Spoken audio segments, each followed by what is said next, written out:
Saraï, femme d'Abram, ne lui avait point donné d'enfant. Elle avait une servante égyptienne nommée Agar. Et Saraï dit à Abram, « Voici, l'Éternel m'a rendu stérile. Viens, je te prie, vers ma servante.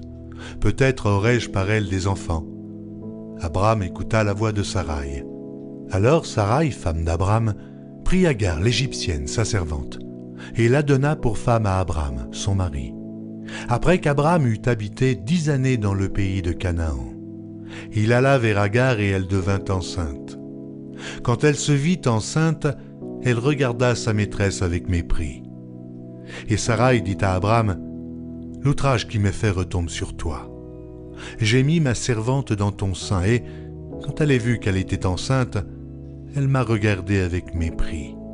Que l'Éternel soit juge entre moi et toi. » Abram répondit à Saraï, « Voici, ta servante est en ton pouvoir. Agis à son égard comme tu le trouveras bon. » Alors Saraï la maltraita et Agar s'enfuit loin d'elle.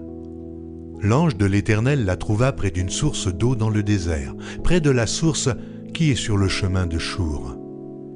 Il dit, « Agar, servante de Saraï, d'où viens-tu et où vas-tu » Elle répondit, « Je fuis loin de Saraï, ma maîtresse. » L'ange de l'Éternel lui dit, « Retourne vers ta maîtresse et humilie-toi sous sa main. » L'ange de l'Éternel lui dit, « Je multiplierai ta postérité et elle sera si nombreuse qu'on ne pourra la compter. » L'ange de l'Éternel lui dit, « Voici, tu es enceinte et tu enfanteras un fils à qui tu donneras le nom d'Ismaël, car l'Éternel t'a entendu dans ton affliction. Il sera comme un âne sauvage, sa main sera contre tous et la main de tous sera contre lui, et il habitera en face de tous ses frères. » Elle appela Ata El-Roy, le nom de l'Éternel qui lui avait parlé, car il dit, « Ai-je rien vu ici, après qu'il m'a vu ?» C'est pourquoi l'on a appelé ce puits le puits de Lachaïroï. Il est entre Kadès et Bared. Agar enfanta un fils à Abram, et Abram donna le nom d'Ismaël au fils qu'Agar lui enfanta. Abram était âgé de 86 ans lorsqu'Agar enfanta Ismaël à Abram.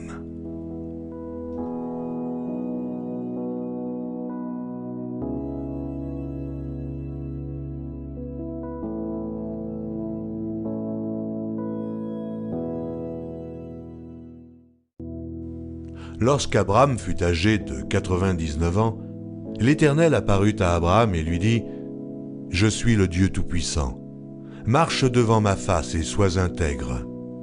J'établirai mon alliance entre moi et toi, et je te multiplierai à l'infini. » Abram tomba sur sa face, et Dieu lui parla en disant, « Voici mon alliance que je fais avec toi. Tu deviendras père d'une multitude de nations. On ne t'appellera plus Abram, mais ton nom sera Abraham, car je te rends père d'une multitude de nations. Je te rendrai fécond à l'infini, je ferai de toi des nations, et des rois sortiront de toi. J'établirai mon alliance entre moi et toi, et tes descendants après toi, selon leur génération. Ce sera une alliance perpétuelle, en vertu de laquelle je serai ton Dieu, et celui de ta postérité après toi. Je te donnerai, et à tes descendants après toi, le pays que tu habites comme étranger, tout le pays de Canaan, en possession perpétuelle, et je serai leur Dieu. » Dieu dit à Abraham, « Toi, tu garderas mon alliance, toi et tes descendants après toi, selon leur génération. C'est ici mon alliance que vous garderez entre moi et vous, et ta postérité après toi. Tout mâle parmi vous sera circoncis. Vous vous circoncirez, et ce sera un signe d'alliance entre moi et vous. À l'âge de 8 jours, tout mâle parmi vous sera circoncis selon vos générations, qu'il soit né dans la maison ou qu'il soit acquis à prix d'argent de tout fils d'étranger, sans appartenir à ta race. On devra circoncire celui qui est né dans la maison et celui qui est acquis à prix d'argent, et mon alliance sera dans votre chair une alliance perpétuelle. Un mâle incirconcis, qui n'aura pas été circoncis dans sa chair sera exterminé du milieu de son peuple.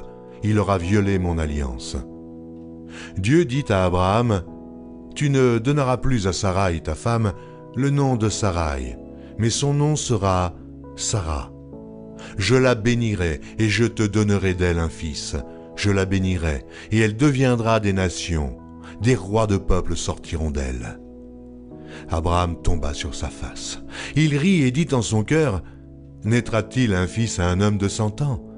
Et Sarah, âgée de 90 ans, enfantera-t-elle » Et Abraham dit à Dieu, « Oh, qu'Ismaël vive devant ta face. » Dieu dit, « Certainement Sarah, ta femme, t'enfantera un fils, et tu l'appelleras du nom d'Isaac.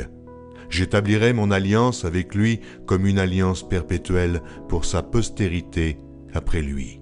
À l'égard d'Ismaël, je t'ai exaucé. Voici, je le bénirai, je le rendrai fécond, et je le multiplierai à l'infini.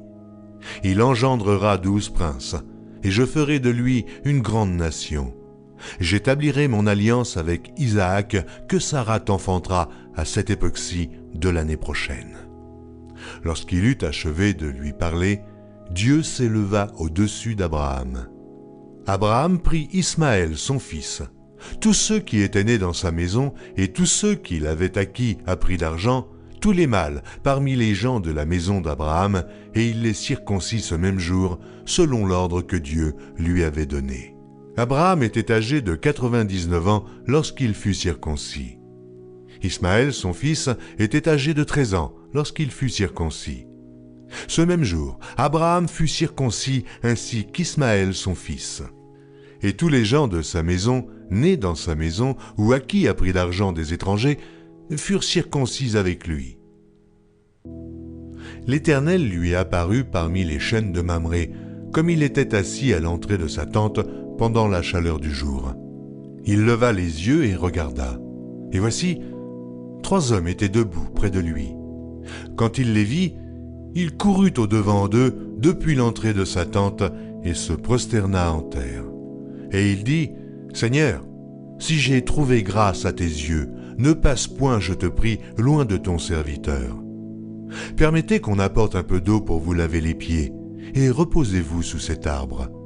J'irai prendre un morceau de pain pour fortifier votre cœur, après quoi vous continuerez votre route, car c'est pour cela que vous passez près de votre serviteur. » Ils répondirent, « Fais comme tu l'as dit. » Abraham alla promptement dans sa tente vers Sarah, et il dit, « Vite, 3 mesures de fleurs de farine, pétris et fais des gâteaux. » Et Abraham courut à son troupeau, prit un veau tendre et bon, et le donna à un serviteur qui se hâta de l'apprêter. Il prit encore de la crème et du lait avec le veau qu'on avait apprêté, et il les mit devant eux. Il se tint lui-même à leur côté, sous l'arbre, et ils mangèrent. Alors ils lui dirent, « Où est Sarah, ta femme ?» Il répondit, « Elle est là, dans la tente. » L'un d'entre eux dit, « Je reviendrai vers toi à cette même époque, et voici Sarah, ta femme, aura un fils. » Sarah écoutait à l'entrée de la tente qui était derrière lui.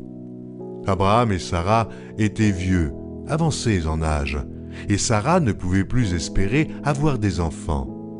Elle rit en elle-même en disant, « Maintenant que je suis vieille, aurai-je encore des désirs? Mon Seigneur aussi est vieux. » L'Éternel dit à Abraham, « Pourquoi donc Sarah a-t-elle ri en disant, « Est-ce que vraiment j'aurais un enfant, moi qui suis vieille ?» Y a-t-il rien qui soit étonnant de la part de l'Éternel? Au temps fixé, je reviendrai vers toi à cette même époque, et Sarah aura un fils. » Sarah mentit en disant, « Je n'ai pas ri. » Car elle eut peur. Mais il dit, « Au contraire, tu as ri. » Ces hommes se levèrent pour partir, et ils regardèrent du côté de Sodome. Abraham alla avec eux pour les accompagner. Alors l'Éternel dit, « Cacherai-je à Abraham ce que je vais faire? Abraham deviendra certainement une nation grande et puissante, et en lui seront bénies toutes les nations de la terre. Car je l'ai choisi afin qu'il ordonne à ses fils et à sa maison après lui de garder la voie de l'Éternel, en pratiquant la droiture et la justice, et qu'ainsi l'Éternel accomplisse en faveur d'Abraham les promesses qu'il lui a faites. Et l'Éternel dit, « Le cri contre Sodome et Gomorrhe s'est accru, et leur péché est énorme.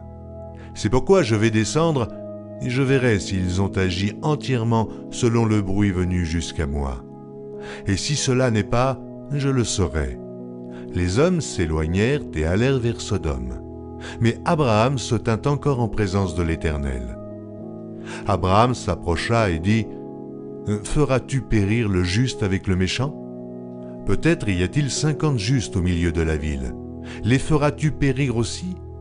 Et ne pardonneras-tu pas à la ville à cause des 50 justes qui sont au milieu d'elle?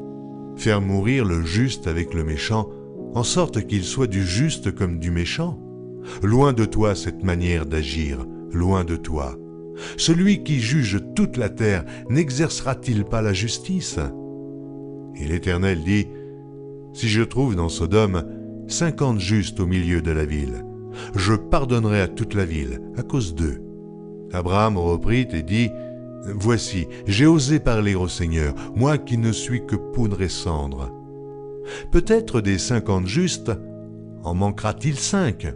Pour 5, détruiras-tu toute la ville? » Et l'Éternel dit, « Je ne la détruirai point, si j'y trouve 45 justes. » Abraham continua de lui parler et dit, « Mais peut-être s'y trouvera-t-il 40 justes? » Et l'Éternel dit, « Je ne ferai rien à cause des 40. » Abraham dit, « Que le Seigneur ne s'irrite point, et je parlerai. Peut-être s'y trouvera-t-il 30 justes? » Et l'Éternel dit, « Je ne ferai rien si j'y trouve 30 justes. » Abraham dit, « Voici, j'ai osé parler au Seigneur. Peut-être s'y trouvera-t-il 20 justes? » Et l'Éternel dit, « Je ne la détruirai point à cause de ces 20. » Abraham dit, « Que le Seigneur ne s'irrite point, et je ne parlerai plus que cette fois.